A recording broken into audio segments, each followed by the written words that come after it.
And now I'd like to invite to the stage Steven Blier, Sarah Geissler, Chris Stenmon, and of course, Bob Oakes.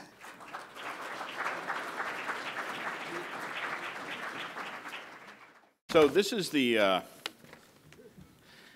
part of the program that this is how I make my living day to day. I interview people.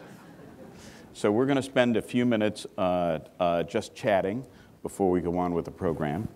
And I'm going to pass the microphone back and forth. Does that work? You can hold it. I would be delighted to do that. So the question that I think is on everybody's minds, given your own personal experiences, is what is it that you want the folks in this audience to know what it's like living day to day? That is something that I don't think I really need to explain, but I would say that for me, being a stage performer and someone that's been trying to keep up a standard of piano playing as I not only get older, but also am dealing with FSH every day and its progression. And it is a mountain to climb. And that I think that for me, the idea that I have managed to become a faculty member at the Juilliard School and run a concert series and play the piano on a fairly heavy schedule is something I'm quite proud of and quite astounded by. It is something of a gift because I think that because everything is so much harder than it used to be, I've had to be cleverer. I've had to work much harder. I've had to understand more about how music works, how my body works. I've had to keep studying the piano and keep studying myself. And that means that I've become a better teacher and I think a more responsible performer. Have you had to adjust the way you play over time? I have had to completely relearn how to play the piano. Mm-hmm. Actually, I didn't really realize it, but that's the truth. And I want you to know that every note I play is a hard-won victory. Right. That's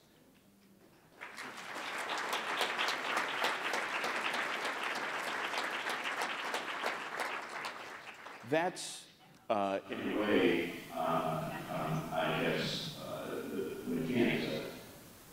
Sort of. I'm wondering how it informs your mind. I feel that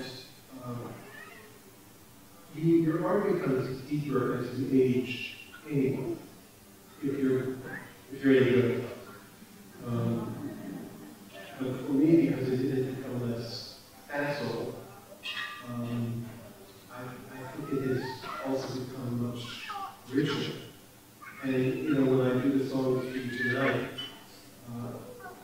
and I will tell you, I will share as we go along some of the subtext of them, you'll see that all these songs come out of my experience as a human being.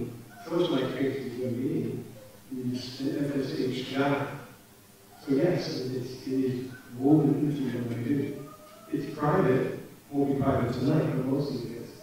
So does that make, or almost make each succeeding performance over time that much more meaningful for you? Yes, it does.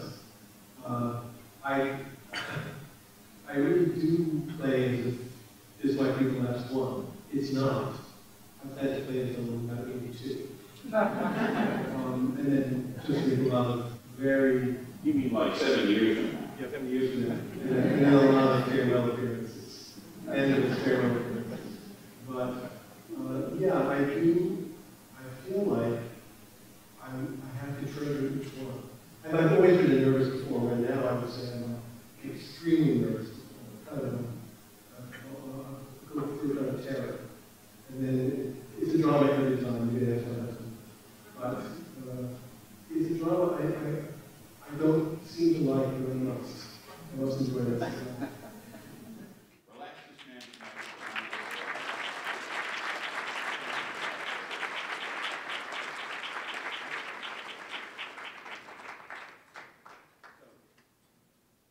Sarah, what do you want to know? What do you want this audience to know about what it's like for you living with FSHD? Well, I think it's important, as everyone knows, everybody is very differently. So I can only speak on my own behalf, but I was diagnosed when I was 13 in a school that's very athletically minded, and I was always an athlete throughout my whole childhood. So to be suddenly just reinvented, I had to rediscover who I was, and I was no longer an athlete. My future consisted of being an athlete and going to school to play lacrosse, hopefully, but then all of a sudden I had to figure out what else I was going to do, because I can no longer do that. So I turned. I'm going to school now, or I'm going to hopefully go to college for architecture. So it's just totally changed my whole life, and while it's really hard every day, I would never go back and change it, because it's made who I am today, and I think that's really important. And I think the same thing, while we're all different, the one thing that everybody shares here is that we have to stay positive, and then every day that the hope for a cure and a positive attitude is what makes me move forward. You made it a mission, not only to inform the community, but to raise money. Why was that important for you personally?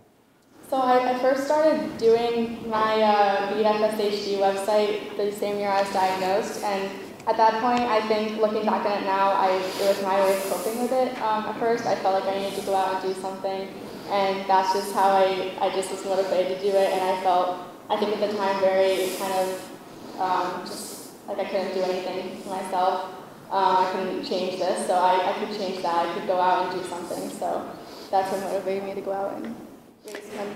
Let me ask you this question. For young people, maybe the newly diagnosed, maybe for their parents who are in the room tonight, what time's your alarm go off in the morning? Depends on the day. My senior schedule is very flexible, but usually around 6:45. All right, so tell us what you say to yourself at 6:45 in the morning in terms of starting your day off just like everyone else. What do you say to yourself to push your way through the day? Well, first I'm just like, I really don't want to get up. Super tired.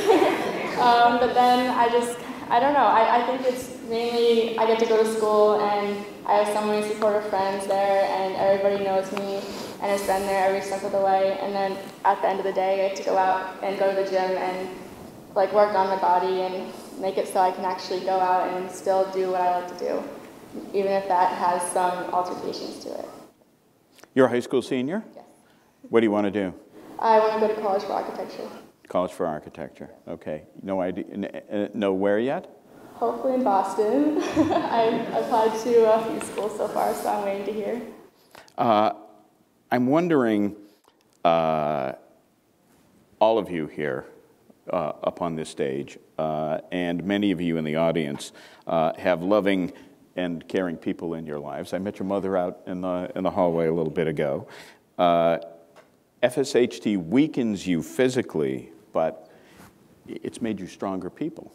Oh, yeah, definitely. I always say that, that I wouldn't go back and change anything. So it's made, all these obstacles have made me who I am today. And that is somebody who's totally different than I was when I was 13. But I would never go back. And my mom was the one who, we didn't know what was going on with me, she was the one who pushed and was like, no, there's something going on. And if it wasn't for her, I wouldn't have been diagnosed for a really long time. And yeah, it's definitely just, it's a strong bond between us, but also through all my friends in my community.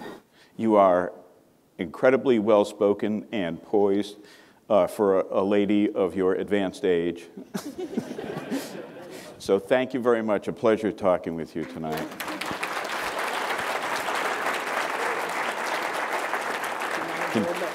Sure. Chris, yeah. What do you want the folks to know tonight in terms of what it's been like living? So we did get this question in advance, so I'm not going to lie. Not the rest of them, though. So I'm a little nervous about the other ones, but so FSH. So I was able to prepare some notes, but it slowly knocks you down. It starts by not being able to make the throw from shortstop to first base. Then you continue lifting weights, and your muscles just won't cooperate as you try to get stronger. Then you start to have trouble running down the full court and shooting a basketball. Then you go for a job interview. You meet new people, and they ask you, why can't you smile? You're so serious all the time. You continue not to tell people about your FSHD because you don't want to be treated any differently. Then you start tripping, you have some falls, and you realize you need leg braces because of your foot drop. You realize it's time to let people know about your FSHD, and you begin to ask for help and allow others to help you. You're walking and your mobility gets worse. You're unsteady when it's windy, rainy, icy, or there's sand on the ground. You think about every step you take. You realize you need a cane to help you when you walk. You fall a few more times. This time it happens at work. You're embarrassed, but you know there are people there to help. You start to need to help getting out of a chair. You continue to have more trouble walking, and now it's time for a mobility scooter and a walker. You need to get a van with a ramp to accommodate the scooter. You continue to fight, but the progression of the disease is like a string that's letting loose slowly. As the string begins to let loose, it gets weaker and weaker, and eventually it's gonna break. The key is to try and try to keep it from breaking and surround yourself with positive people and keep that going longer and longer, because that's what's gonna get it done.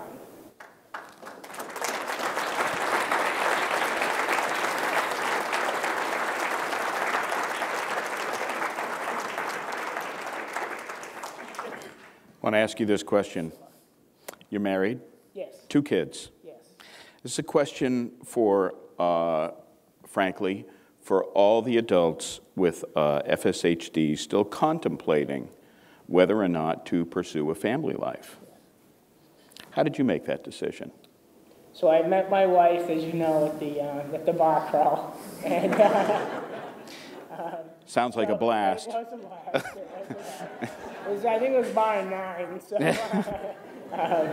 but we had talked about having a family, and there's so many things in life that you don't know about, and other people. Everybody has a cross that they're bearing. I'm adopted, so I didn't know that I had the disease, and I said, you know what? We're going to have children. You don't know what you're getting. I found out when I was 16. I was like any other kid. And, when the time comes, we'll deal with it. But, our children aren't showing any signs of the disease. And, we treat them like any other kid, and that's exactly how I was treated. And I live a life, when I was a kid, just like any other kid. And my kids get treated with their friends just like any other kid. And I think that's important to how I was brought up. To as time goes on, adjust and deal with it, but to not let it defeat you. Correct. And you know what? Like I said, you just keep fighting. So a lot of people here know my nickname is Leaf, okay? My last name is Norwegian. Well, Leaf now, I've come up with a mantra for that. And Leaf is, L is for leadership, E is for energy that I have to have every day. I is for integrity because of the work that I do and the integrity that I have to be held up to. And F is for fight. So every day when the alarm goes off, that's what I say. So that is a beautiful thing. Round of applause for all of our guests up here tonight. Thank you so very much for sharing. It's so important to share. Thank you. Thank you.